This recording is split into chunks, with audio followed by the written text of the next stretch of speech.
Hello दोस्तों, आप देख रहे हैं चैनल इग्नू इन्फो।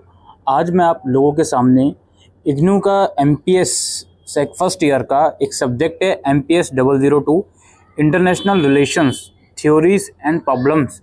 इसका हम पीवाईक्यू डिस्कस करेंगे और देखेंगे जो आपके यूनिट्स हैं उसमें कौन कौन सी यूनिट्स के क्वेश्चन बन सकते हैं और एक्चुअल में वेटेज क्या है। आप लोगों की 2 बुक्स हैं इसमें और टोटल 35 यूनिट्स हैं। ये 35 टॉपिक्स हैं जो आपको कवर करने हैं अनफॉर्चुनेटली।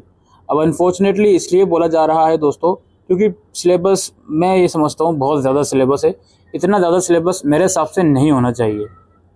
मैं इतना ज़रूर कहूँगा कि हाँ जी पीजी के स्टूडेंट हो आप, बट स्टिल ये सिलेबस अगर देखा जाए तो बहुत ज़्यादा है। तो सबसे पहले तो इसमें इम्पोर्टेंट क्वेश्चन प्रेडिक्ट करना बहुत ही मुश्किल है। कुछ 1-2 क्वेश्चन आप प्रेडिक्ट कर सकते हो जो मैं अभी वीडियो के लास्ट में आपको बता दूंगा, लेकिन स्टिल इसमें टॉपिक्स बहुत ज़्यादा हैं। और एक बात मैं पहले ही क्लियर कर दूं, बुक 1 और बुक 2 दोनों का इक्वल वेटेज मैं दूंगा, यानी कि बुक 1 में से भी इक्वल ही क्वेश्चंस आएंगे और बुक 2 में से भी इक्वल ही क्वेश्चंस आपको क्वेश्चन पेपर के अंदर देखने को मिलेंगे। ठीक है, तो इस चीज़ का ध्यान रखें। अब ये सब्जेक्ट का नाम ही है आपका इंटरनेशनल रिलेशंस, यानी कि अंतर्राष्ट्रीय संबंध। अंतर्राष्ट्रीय संबंध को लेकर जो अलग अलग थ्योरीज दी जाती हैं, अलग अलग अप्रोचेस हैं उनको स्टडी करने के, और अंतर्राष्ट्रीय संबंध में प्रॉब्लम्स क्या क्या आ सकती हैं। टेररिज्म से लेकर जो इनइक्वालिटीज़ होती है developed and under developed countries के बीच, तो वो सब चीज़ें आप इसके अंदर पढ़ोगे। इनइक्वालिटीज़ ऑफ पावर वगैरह वो सब चीज़ें आप इस सब्जेक्ट के अंदर पढ़ने वाले हो, तो बी वेरी केयरफुल। ठीक है, इस चीज़ को ज़रूर से ध्यान रखिएगा। अब मैं पीवाईक्यूज़ आप लोगों के साथ डिस्कस करूंगा, 1 नहीं 2 नहीं 3-4 पीवाईक्यूज़ मैं डिस्कस करने वाला हूं। सबसे पहले दोस्तों हमारे पास दिसंबर 2022 सेशन का क्वेश्चन पेपर है। मैं अज्यूम करता हूं ज़्यादातर बच्चे हिंदी मीडियम के हैं, तो मैं हिंदी मीडियम में ही क्वेश्चन पेपर डिस्कस करूँगा। हालाँकि हिंदी मेरी इतनी अच्छी नहीं है, but still I will try to discuss the paper in Hindi medium only. तो आप लोगों के पेपर के 2 पार्ट होंगे और टोटल आपको 5 क्वेश्चन करने हैं। ठीक है, 10 क्वेश्चन में से 5 करने हैं, टोटल 2 पार्ट हैं। हर एक क्वेश्चन को आपको 500 शब्दों में लिखना है और किसी एक पार्ट से मैक्सिमम 3 क्वेश्चन आप कर सकते हो। तो कोई एक पार्ट ऐसा होगा जिसमें 3 करोगे और कोई एक पार्ट ऐसा होगा जिसमें से आप 2 क्वेश्चंस करोगे। ऑलराइट, तो let's move on to the questions. तो हमारे पास पहला क्वेश्चन है, अंतर्राष्ट्रीय संबंधों के अध्ययन के प्रति नव उदारवादी दृष्टिकोण की व्याख्या कीजिए। इसके बाद है मानवतावादी के रूप में महात्मा गांधी तथा रविंद्रनाथ टैगोर के दर्शन का अंतर बताते हुए तुलनात्मक विश्लेषण कीजिए। इसके बाद है शीत युद्ध के दौरान, कोल्ड वॉर के दौरान राष्ट्रीय राज्य ने जिन मुख्य चुनौतियों का सामना किया उनकी चर्चा करें। नेशन स्टेट के बीच क्या प्रॉब्लम्स आई कोल्ड वॉर के दौरान वो आपको बताना है। और अविकसित देशों में समानताओं की चुनौतियों का सामना करने में आईएमएफ तथा विश्व बैंक की भूमिका का आलोचनात्मक मूल्यांकन कीजिए। ठीक है, इनइक्वालिटीज जो बात हो रही थी अंडर डेवलपमेंट कंट्रीज में, ठीक है, अविकसित। इसके बाद है हमारा इस पार्ट का लास्ट क्वेश्चन, विकास तथा पर्यावरण की समस्याओं के बीच संबंधों की व्याख्या कीजिए। तो ये पार्ट ए समाप्त हो गया। पार्ट ए में ज़्यादातर क्वेश्चन बुक 1 से बनेंगे और पार्ट बी में ज़्यादातर क्वेश्चन बुक 2 से बनेंगे। पार्ट बी शुरू हो रहा है हमारा, आतंकवाद के खिलाफ वैश्विक लड़ाई पर निबंध लिखिए। ठीक है, टेररिज्म के अगेंस्ट क्या क्या लड़ाई हो रही है उसके अगेंस्ट। अंतर्राष्ट्रीय निर्भरता में विज्ञान तथा प्रौद्योगिकता, साइंस एंड टेक्नोलॉजी के प्रभाव का परीक्षण कीजिए। इंटरनेशनल रिलेशन में कैसे साइंस और टेक्नोलॉजी उसको इम्पैक्ट कर रही है, उसको यानी कि उससे फ़र्क क्या पड़ रहा है साइंस एंड टेक्नोलॉजी का इंटरनेशनल रिलेशन के ऊपर, तो वो आपको बताना है।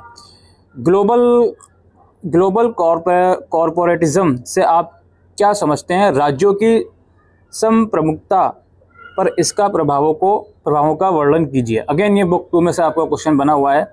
इसके बाद है शीत युद्ध के पश्चात अमेरिका ने किन चुनौतियों का सामना किया, विश्लेषण कीजिए। दोस्तों ये क्वेश्चन है जो मेरे हिसाब से, मुझे ऐसा लगता है शायद मैं इसको इम्पोर्टेंट कैटेगरी के सेक्शन में रखूँगा, बिकॉज ये क्वेश्चन मेरे को 1 से 2 क्वेश्चन पेपर में दिखा है, तो इस चीज़ का ध्यान रखिएगा। इसके बाद शीत युद्ध के बाद वैश्वीकरण की प्रक्रिया किस अर्थ में अपने पूर्ववर्ती चरणों से भिन्न है। बेसिकली शीत युद्ध के बाद, कोल्ड वॉर के बाद जो वैश्वीकरण है, ग्लोबलाइजेशन जिसे बोलते हैं, तो उसका प्रोसेस में क्या बदलाव आया, वो सब चीज़ें आपको इसमें बताना है। ये 10 क्वेश्चन है जिसमें से आपको किन्हीं 5 का आंसर देना है। Let's move on to the next question paper. अब मेरे पास जून 2022 का क्वेश्चन पेपर है दोस्तों, तो इसको भी हिंदी में ही डिस्कस कर लेते हैं, कोई दिक्कत नहीं है।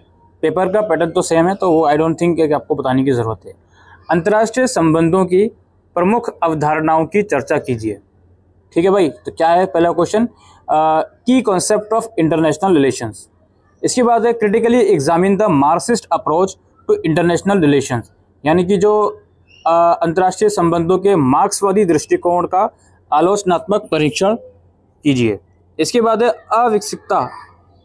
अविकसितता के केंद्र प्रेरित मॉडल के सिद्धांत का वर्णन कीजिए। इसमें वही होगा, अंडर डेवलपमेंट वाला क्वेश्चन है, describe the theory of centre periphery model of under development. ये तीनों क्वेश्चन अभी तक बुक 1 से ही बने हैं। उसके बाद अगला क्वेश्चन है, अंतर्राष्ट्रीय संबंधों में उत्तर औपनिवेशिक सिद्धांत का वर्णन कीजिए और वैश्वीकरण पर एक निबंध लिखिए। यानी कि write an describe the post colonial theory in international relation और write an essay on globalization. तो भाई इस बार तो सारे ही क्वेश्चन पार्ट ए में आपके बुक 1 से बने हैं। देन नेक्स्ट पार्ट है, right a short note on the following, changing world order और बैलेंस ऑफ पावर। हिंदी में अनुवाद कर लेते हैं आप लोगों की सुविधा के लिए, बदलती हुई विश्व व्यवस्था और शक्ति का संतुलन। इसके बाद है अंतर्राष्ट्रीय संबंधों में न्याय की अवधारणा की व्याख्या कीजिए। यानी कि आपको इंग्लिश में भी एक बार ट्रांसलेट में कर लेता हूँ ताकि मुझे संतुष्टि मिल जाए। Concept of justice in international relation, तो वही है आपका बुक 2 में से क्वेश्चन बना है। इसके बाद role of NGOs in social development, तो इसका हिंदी में अनुवाद कर देते हैं, सामाजिक विकास में गैर सरकारी संगठनों की भूमिका पर एक निबंध लिखिए। इसके बाद शीत युद्ध उपरांत अंतर्राष्ट्रीय संबंधों में चीन का एक आर्थिक शक्ति के रूप में उद्भव का वर्णन कीजिए। मतलब कि बेसिकली शीत युद्ध के बाद जो इंटरनेशनल रिलेशन के अंदर चीन जो है, चाइना जो है, वो डेवलप्ड ज़्यादा हो गया था, उसके बारे में आपको वर्णन करना है। और लास्टली अंतर्राष्ट्रीय संबंधों में विज्ञान और तकनीक की भूमिका का परीक्षण कीजिए। तो ये क्वेश्चन भी आप लोग देख रहे हो, साइंस एंड टेक्नोलॉजी वाला, ये दोबारा रिपीट हुआ है। ठीक है, ये दूसरे पेपर में भी क्वेश्चन रिपीट हुआ है, तो अगेन इसको भी आप थोड़ा सा समझ लो, करके ज़रूर जाइएगा, साइंस एंड टेक्नोलॉजी वाला।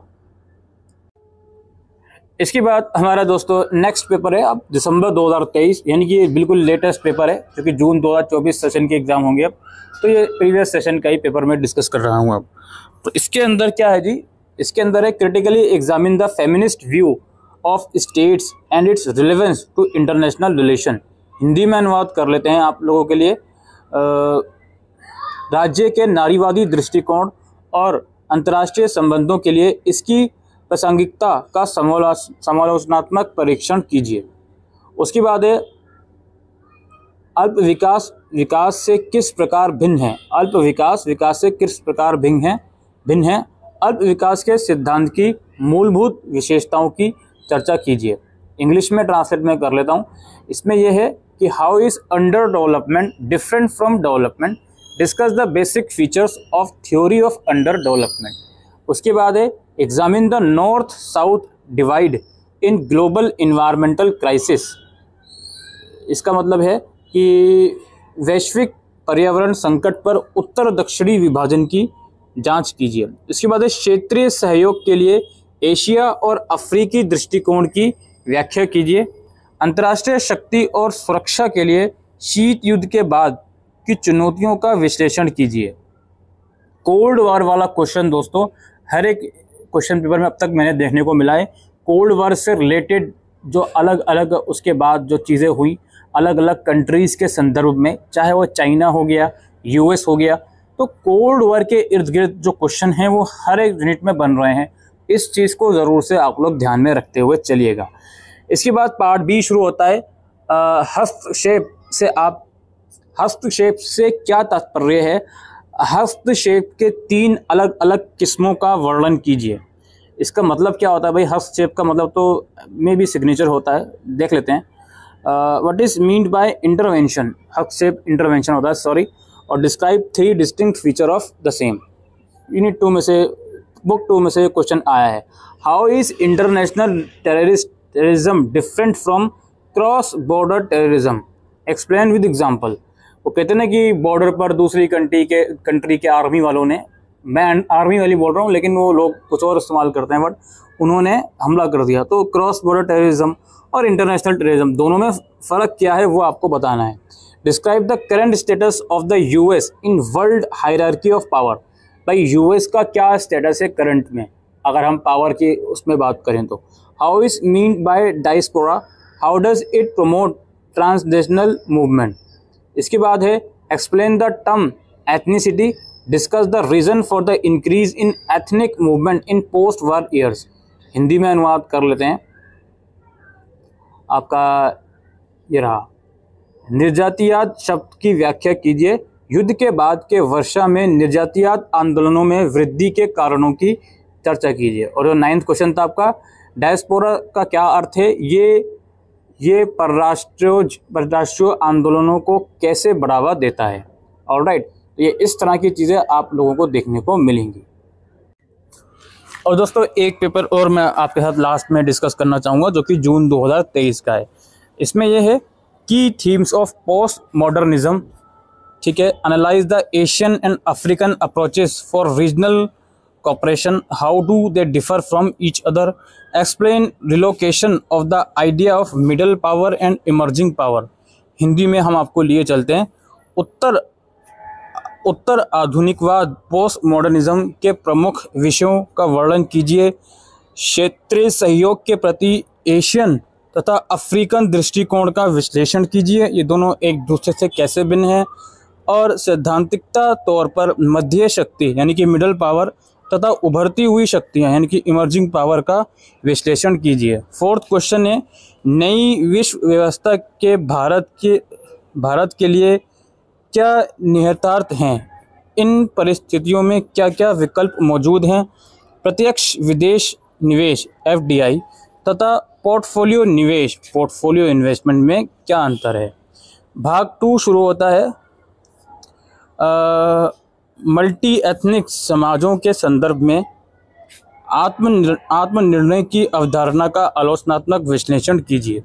इसको इंग्लिश में ट्रांसलेट एक बार करते हैं हम। Critically examine the concept of self determination in the applicability to multi ethnic societies. फिर है आपका transnational corporations accountability of human right, इसके ऊपर एस्से लिखना है। और what is the condition of national minorities in central Asia since the disintegration of the Soviet Union. What role does the diaspora play in the promotion of transnational movement essays. और what kind of international system is invasion by the human security agenda. Hindi में अगर हम पढ़ने की कोशिश करें, मानव सुरक्षा agenda को लेकर किस प्रकार की अंतर्राष्ट्रीय प्रणाली की कल्पना की गई है। और अंतर्राष्ट्रीय आंदोलनों को बढ़ावा देने में प्रवासी क्या भूमिका निभाते हैं। इसके अलावा सोवियत संघ के विघटन के बाद मध्य एशिया में राष्ट्रीय अल्पसंख्यकों की क्या स्थिति है, विस्तार से समझाएं। और अंतर्राष्ट्रीय कर्मचारी की मानवाधिकार के प्रति जवाबदेही पर टिप्पणी कीजिए, TNC। ठीक है, तो ये इस तरह के क्वेश्चंस दोस्तों आप लोगों को देखने को मिलेंगे। तो इसके सिलेबस पर एक बार फिर से मैं आ गया हूँ। मैंने पिछले 4 सेशन के क्वेश्चन पेपर आप लोगों के साथ डिस्कस किए हैं, जिसमें मैंने ये एनालाइज करा कि भाई दोनों ही बुक में से 50-50 क्वेश्चन बन के आ रहे हैं। और एक सबसे इम्पोर्टेंट चीज़ जो मैंने एनालाइज करी है, कोल्ड वार के इर्द गिर्द, कोल्ड वार और पोस्ट कोल्ड वार, इसके इर्द गिर्द तो क्वेश्चन बनेगा ही बनेगा, ये चीज़ तो मानकर रख लीजिए।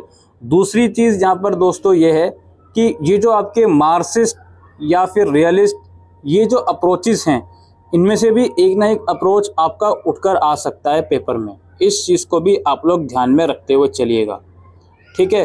बाकी एज सच मैं ये नहीं कहूँगा कि फेमिनिस्ट इम्पोर्टेंट है, बिल्कुल हो सकता है फेमिनिस्ट ना आके इन्वायरमेंटल अप्रोचेस का क्वेश्चन आ जाए, तो वो कहना बहुत मुश्किल है।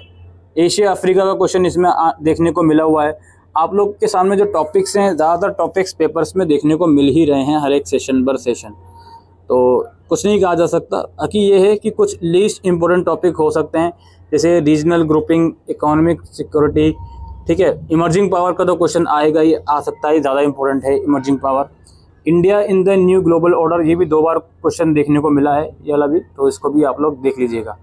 इंटरनेशनल रिलेशन के मैनेजमेंट, इंस्टीट्यूशन एंड इंस्ट्रूमेंट, इतना इंपॉर्टेंट मुझे लगा नहीं है क्वेश्चन। बुक 2 में आते हैं, तो बुक 2 के अंदर ये सेल्फ डिटर्मिनेशन वाला क्वेश्चन 2 बार मुझे देखने को मिला हुआ है। टेररिज्म वाला क्वेश्चन भी 1-2 बार इसको भी देखने को मुझे मिला है, तो इसको आप लोग ज़रूर से देख लीजिएगा। बाकी चाइना और यूएस के संदर्भ में क्वेश्चन आने की संभावना है एज एन इमर्जिंग पावर, तो वो आप लोग देख लीजिएगा, ठीक है। बाकी इंटरनेशनल जस्टिस हो या एनजीओ हो, ये तो एक बार क्वेश्चन आए हुए हैं। ट्रांसनेशनल मूवमेंट जो है, इसके क्वेश्चन 2 बार देखने को मिले हैं, तो इसको आप लोग एक बार देख लीजिएगा, ठीक है। बाकी लिटरली मैं नहीं ये कह सकता हूँ कि कौन सी यूनिट इंपॉर्टेंट है, कौन सी नहीं। 35 यूनिट हैं भाई, और क्वेश्चन 10 बन रहे हैं, तो अब इस तरह से क्या कहा जा सकता है, तो है ना। तो दोस्तों, यही आज की इस वीडियो में इन्फॉर्मेशन थी MPS 002 इंटरनेशनल रिलेशंस के PYQ और एग्ज़ाम पैटर्न के बारे में। आई होप ये वीडियो आपको यूज़फुल लगी हो, तो वीडियो को शेयर कीजिएगा।